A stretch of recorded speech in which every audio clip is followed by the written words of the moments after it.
UP के संभल में साल 2024 के नवंबर में हुए दंगे के बाद गठित न्यायिक कमेटी ने अपनी रिपोर्ट मुख्यमंत्री योगी आदित्यनाथ को सौंप दी है। इस रिपोर्ट में संभल की आबादी और डेमोग्राफी को लेकर कई चौंकाने वाले दावे हुए हैं। 450 पन्ने की इस रिपोर्ट में शाही जामा मस्जिद बनाम हरिहर मंदिर को लेकर भी जानकारी दी गई है। संभल कमेटी की रिपोर्ट से आबादी को लेकर सनसनीखेज खुलासे हुए हैं।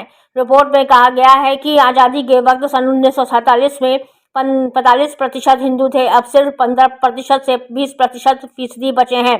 सूत्रों के मुताबिक रिपोर्ट में इस बात का जिक्र है कि दंगे तुष्टीकरण की राजनीति में संभल की जनसांख्यिकी बदल दी। संभल में हुई हिंसा के संबंध में मुख्यमंत्री योगी आदित्यनाथ को लगभग 450 पन्नों की रिपोर्ट में न केवल 24 नवंबर को ही हिंसा का जिक्र है, बल्कि संभल के इतिहास में हुए दंगों की संख्या और उन दंगों के दौरान क्या क्या हुआ, इसका भी विवरण दिया गया है। रिपोर्ट के अनुसार आज़ादी के वक्त संभल नगर पालिका क्षेत्र में 55% मुस्लिम और 45% हिंदू रहते थे। वर्तमान में लगभग 85% मुस्लिम और 15% हिंदू रहते हैं। रिपोर्ट के अनुसार आज़ादी के बाद से कुल 15 दंगे संभल में हुए हैं। सूत्रों के अनुसार रिपोर्ट में कहा गया है कि संभल कई सारे आतंकवादी संगठनों का अड्डा बन चुका है। अल-कायदा, हरकत उल मुजाहिदीन जैसे आतंकवादी संगठन संभल में पैर पसार चुके हैं। संभल हिंसा पर गठित न्यायिक आयोग में इलाहाबाद हाई कोर्ट के retired justice Devendra Kumar Arora, retired IAS Amit Mohan, retired IPS Arvind Kumar Jain शामिल थे।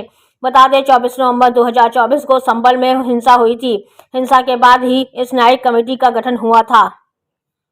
मानव जीवन के लिए सुरक्षा सबसे महत्वपूर्ण विषय है। जहां जहां भी सुरक्षा के एहसास का अभाव होता है, वहां से व्यक्ति पलायन कर जाता है। संभल में जिस तरह से लगातार बार बार दंगे हुए और इन दंगे में बड़ी संख्या में हिंदुओं का कत्लेआम हुआ, इसकी वजह से संभल में बड़ी संख्या में हिंदुओं का पलायन हुआ है।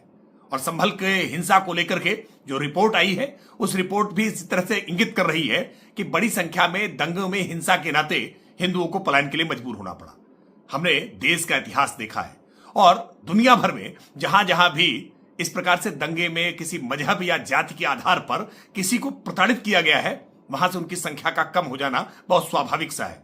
लेकिन देश के लिए ये एक बड़ा खतरा है, क्योंकि देश में जानबूझ करके डेमोग्राफी को चेंज करने के लिए एक साजिश रची जा रही है और ये डेमोग्राफिक चेंज इस देश की इंटरनल सिक्योरिटी के लिए एक बड़ा खतरा है।